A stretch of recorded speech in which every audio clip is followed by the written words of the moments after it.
Olha lá a senhora, ó, maravilhoso. Louco. Ela convenceu ela? Não, pera. Ela de 96 convenceu ela de 73. Pelo amor de Deus. Eu me filiei a vocês. Ela é filiada à missão. Mais palmas aqui, cara. Maravilhoso. Você é maravilhoso. Nossa. Eu tô vendo. Estamos aqui em território do primeiro comando da capital, não em território brasileiro.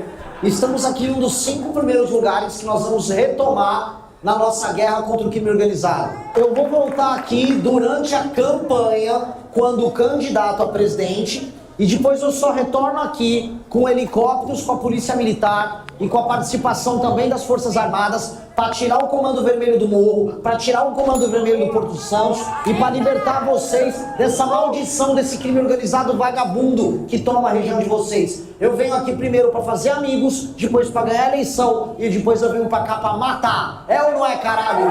É isso que nós vamos fazer. Espero deixar as águas da Baixada Santista cobertas de vermelho com o sangue desses vagabundos que matam vocês. É isso que nós faremos com ele. Os policiais terão o direito de vingar os policiais que caíram, companheiros de farda deles, lutando contra o crime organizado aqui. É isso que eles terão o direito de fazer. Aqui será um dos grandes palcos, até porque é aqui que o PCC tem seu faturamento bilionário. O PCC fatura bilhão aqui na Baixada Santista através disso. Através da venda da droga, que sai lá do Mato Grosso do Sul, que veio da Bolívia, que cruza o nosso estado aqui de São Paulo, chega aqui em Santos, é colocado no container, por vezes é colocado em submarino, é colocado no navio e é mandado para fora. Acabou isso aqui. Acabou. A gente vai acabar. É lei e ordem nessa porra. Desculpa o palavrão, mas a gente tem que falar. É lei e ordem, é virada de jogo e é guerra. E aqui vai ser um dos grandes palcos das batalhas. Os seus filhos vão ouvir falar da Batalha de Santos, em que nós retomamos a cidade e destruímos o crime organizado. Eles vão ouvir falar nos outros estados da Batalha da Rocinha, da Batalha da Penha, da Batalha de Santa Quitéria no Ceará, da Batalha de Salvador, de todas as batalhas que a nossa geração terá a honra de participar e falar: nós retomamos o nosso país. Nós retomamos o nosso país. E é isso que eu estou fazendo aqui. Nós montamos um partido com o nome Missão, porque missão pressupõe meta e prazo. A meta é tornar o Brasil um dos países mais desenvolvidos do mundo. E o prazo é o mais rápido possível. Por isso é missão. Nós temos esse senso de missão, que é a nossa geração tomar a rédea do destino do nosso país, assumir a liderança, deixar de cometer os erros que os nossos cometeram.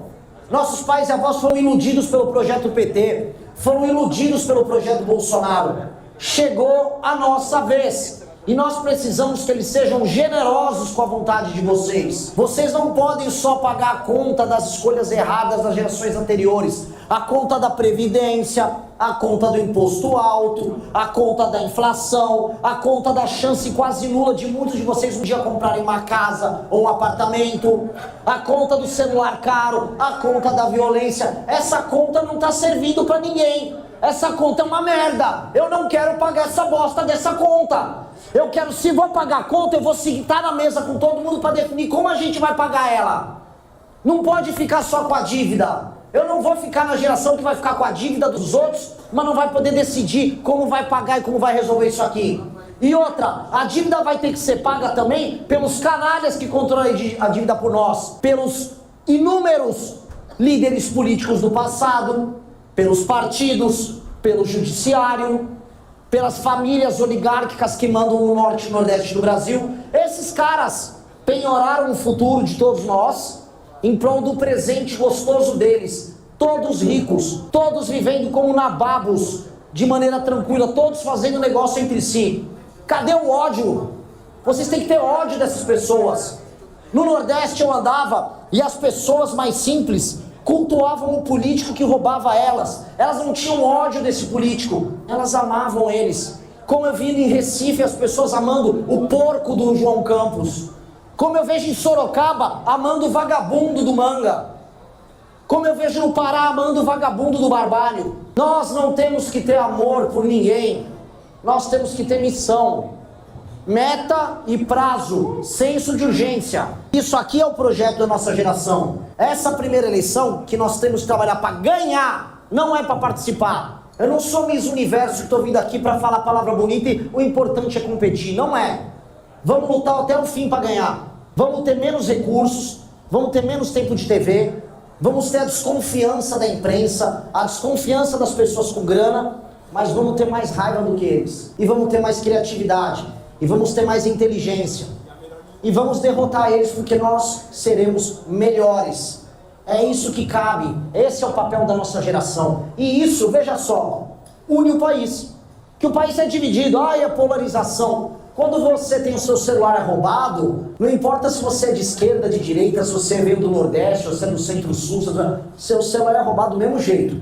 Eu vi a galera pistola com o celular roubado no Maranhão, no Ceará, em Santa Catarina. Então quando eu enfrento o inimigo certo, eu mudo o país.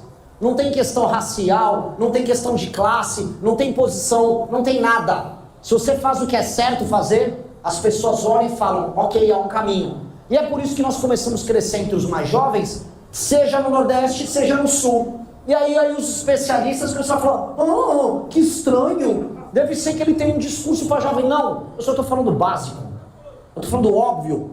Nós falamos o óbvio, as pessoas ouvem o óbvio e as pessoas começam a decidir pelo óbvio. O nosso discurso não é diferente, ele é apenas óbvio. Só que no país do absurdo, o óbvio é novidade. Dizer que bandido tem que ser preso ou morto, nossa, que novidade. Hello, a humanidade inteira pensa isso sobre bandido. Não é nenhuma novidade isso aí. Dizer que as riquezas naturais do Brasil têm que servir ao crescimento do Brasil. E que nós temos que olhar, por exemplo, para o tema das terras raras, de modo a não vendê-las para, parabéns americanos, façam bom uso. Como o bosta do Flávio Bolsonaro falou, ele foi no CPEC, lá em Dallas, nos Estados Unidos, falou, olha, as nossas riquezas vão servir muito para vocês. Os americanos assim, que otário, tá bom. Sério, eu conheço muita gente que estava lá no CPEC, eu falo com a direita americana, eles falam, nossa, assim, tem muitas pessoas que puxam o saco dos Estados Unidos, mas ninguém é igual aos Bolsonaro. Eu também acho. Então, não pode ser esse approach sobre as terras raras. Também não pode ser o entreguismo chinês do Lula, que quer que a China faça toda a área de infraestrutura no Brasil, possa comprar terras, vocês sabem disso, né? A China quer ter acesso às terras, que aí ela planta, ela faz a ferrovia, ela leva tudo para fora, leva minério, leva terra rara, leva agricultura, e a gente fica aqui torcendo para a Copa do Mundo. Porque o Neymar, menino da vila aqui de Santos, vai ou não vai pro campo? Eu não quero saber se o Neymar vai pra Copa, eu quero saber se todos os amigos do Neymar vão pra cadeia, caralho. É isso. Essa é a mentalidade do nosso tempo. E aí o que a gente precisa fazer isso? De maneira muito simples. Eu precisava ultrapassar os governadores. Começamos com 0, alguma coisa lá no passado. Olha, Renan Santos, quem é? Houve uma conversa, inclusive, com um empresário grande, e ele falou com outro empresário que me contou. Olha, eu não sabia que o filho do Renan Calheiros estava nas eleições. Aí o cara olha, você realmente não conhece o cara. Eu comecei lá sendo confundido com o filho do Renan Calheiros. Depois sobe para 1, sobe para 2, quem sobe para 2, sobe para 3. E uma coisa que eu aprendi, é muito mais difícil subir de 0 para 1 para 2, e do que de 2 para 3, e do que de 3 para 5, do que de 5 para 8, e de 8 para 12. O que eu quero dizer é, os primeiros crescimentos, sair da inércia é mais difícil. Você tenta empurrar uma cômoda, se a cômoda está parada, a energia para botar ela em movimento é muito grande. Depois que ela está andando, você vai com ela, certo? Tirar essa energia, que é fazer a nossa causa crescer, a gente já conseguiu. A gente está batendo, de acordo com a pesquisa Atlas, 6% praticamente. Isso era fora a Quest, é isso aí. E aí eu vou chegar na Quest. E aí eu descobri a função de boa parte dos institutos de pesquisa. Esse entendimento dos momentos da subida ou da descida de um candidato, é onde as pesquisas fazem sentido. Porque boa parte das pessoas se movem pelo efeito manada. Se elas veem alguém subindo, elas se interessam. Quem é a fulano? Quem é a Beltrano? Deixa eu pesquisar. Pô, eu acho que eu vou apoiar. E aí o efeito manada que ela vê da subida na pesquisa é referendado pela realidade, que foi referendado pela pesquisa, e você tem uma coisa que chama feedback loop, um loop de feedbacks. A pesquisa alimenta a procura, que alimenta a pesquisa, que alimenta a procura, e você vai crescendo. Quando uma pesquisa te joga para baixo, ela quebra o feedback. ela quebra a subida, ela faz e aí misteriosamente, depois de fazer os maiores eventos políticos dessa eleição até agora, depois de ter a maior participação de todas no podcast, a pesquisa Quest, contratada pela Globo, contratada também pela Localiza, do Salim Matar, que teve benefícios fiscais na casa de 1,1 bilhão no governo do Zema, a pesquisa Quest falou, esse cara tem 1%. 1%. Eu olhei e falei, pô, não tô com 30, mas eu não tô com 1. Eu não tô com 1%, pô. Mas o cara é especialista, ele vai lá na Globo, naqueles telões, puxa pra cá, veja a região, vai tomar no cu. Vai se fuder, brother. Felipe Nunes da Quest, vai explicar seu contrato com a Localiza, tá? Porque ele fica indo nos eventos lá do partido, eventos do mercado financeiro, reuniões com todos os bancos. O Novo, através do Zema, pode ser a terceira via. Enquanto isso o Zema lá, uai, Bolsonaro, bom, é isso? Aí ele fica lá, aí eu perguntei o tal do Renan, muito jovem, né, entendido nas quales como um moleque, não tem experiência nenhuma. Não, dito isso, já derrubei uma presidente, sou presidente de um partido político.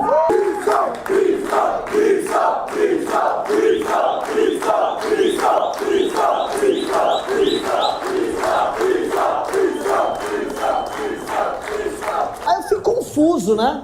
Porque quando eu tinha terminado de derrubar uma presidente da república, ajudei a prender outro, o Zema estava trabalhando pro pai dele, na empresa do pai dele. E esses caras dizem, não, esse cara tem experiência. Enquanto eu estava fazendo isso, o Flávio Bolsonaro estava fazendo rachadinha no gabinete e comprando imóveis em dinheiro vivo e, obviamente, fazendo um trabalho muito sério no comando da Copenhague do Rio de Janeiro. Uma salva de palmas para Copenhague do Rio de Janeiro. Nosso amigo Aldo estava trabalhando no governo da Dilma. Enquanto isso, nosso amigo Lula estava na cadeia e o nosso amigo Caiado, naquele período, estava trabalhando sob a minha liderança no comitê do impeachment. Bacana, foi útil. Veja só que legal. Nessa lógica, quem teve experiência política relevante nos últimos anos fui eu, com todo o respeito aos demais. E aí, para derrotar esse efeito manada para baixo que eles querem fazer, o efeito da desmanada, é trabalho. É o que a gente fez hoje, mas é encher o saco de todo mundo ao teu redor.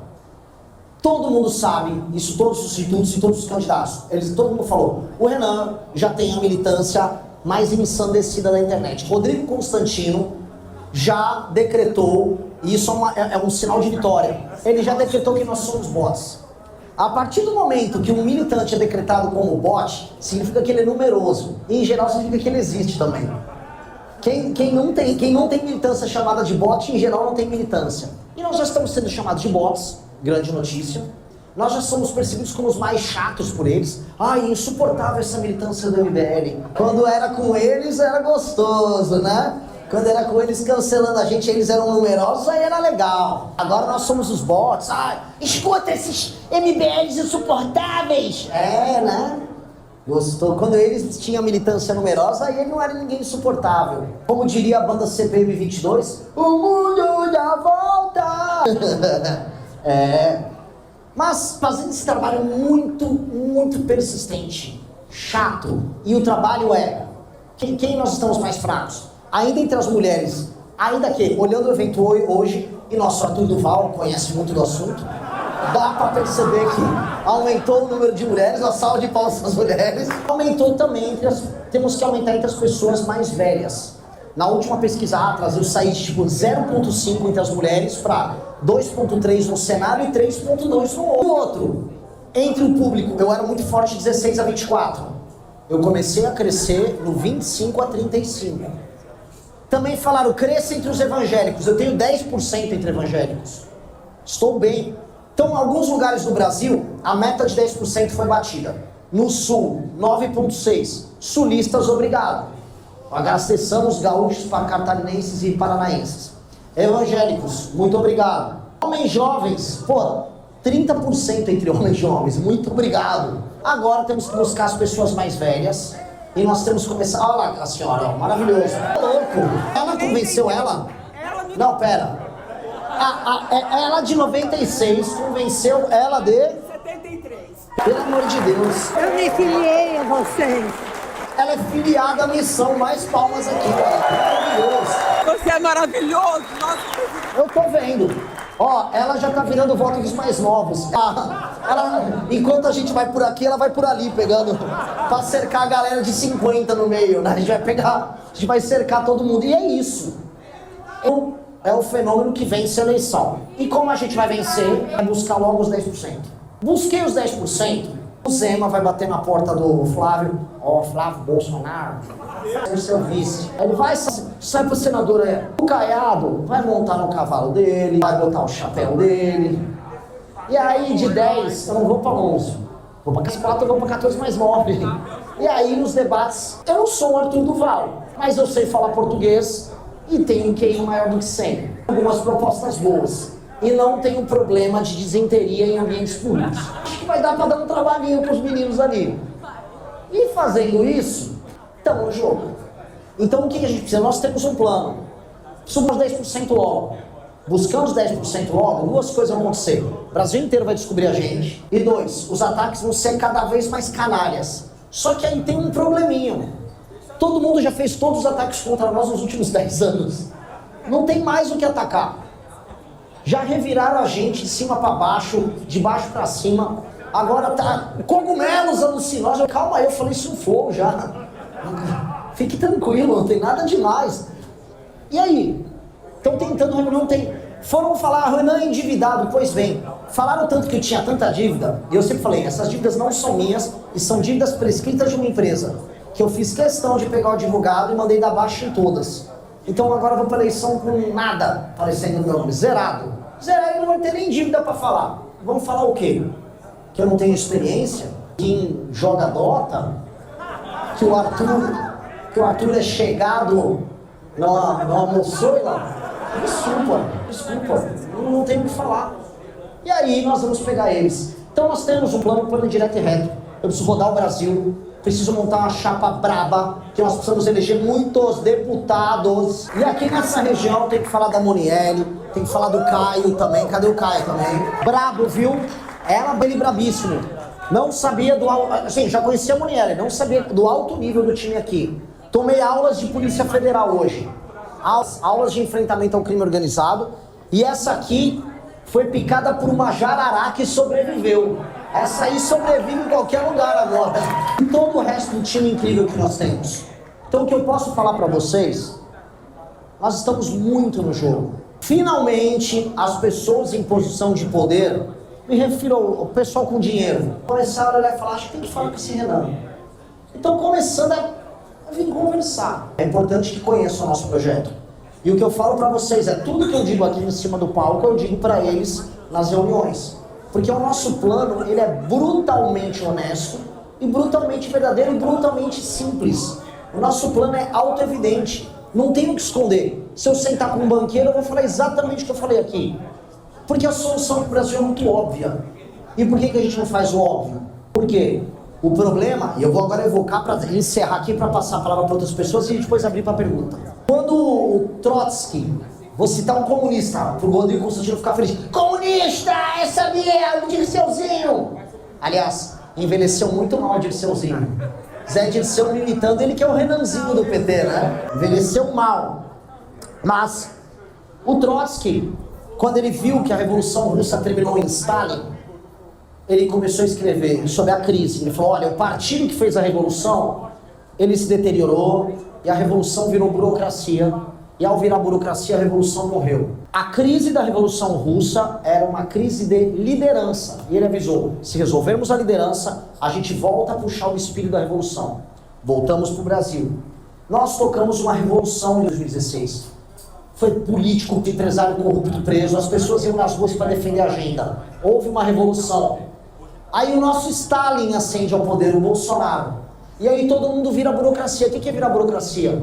É esse monte de mamador. Olha só a hipocrisia da esquerda! Com mandatos absolutamente inúteis. Campanhas inteiras sendo tocadas só para você puxar o saco do político certo, ganhar um cargo e ficar girando nisso. A revolução virou burocracia. O que nós temos que fazer? Se há um defeito de liderança, substitua a liderança. E é isso.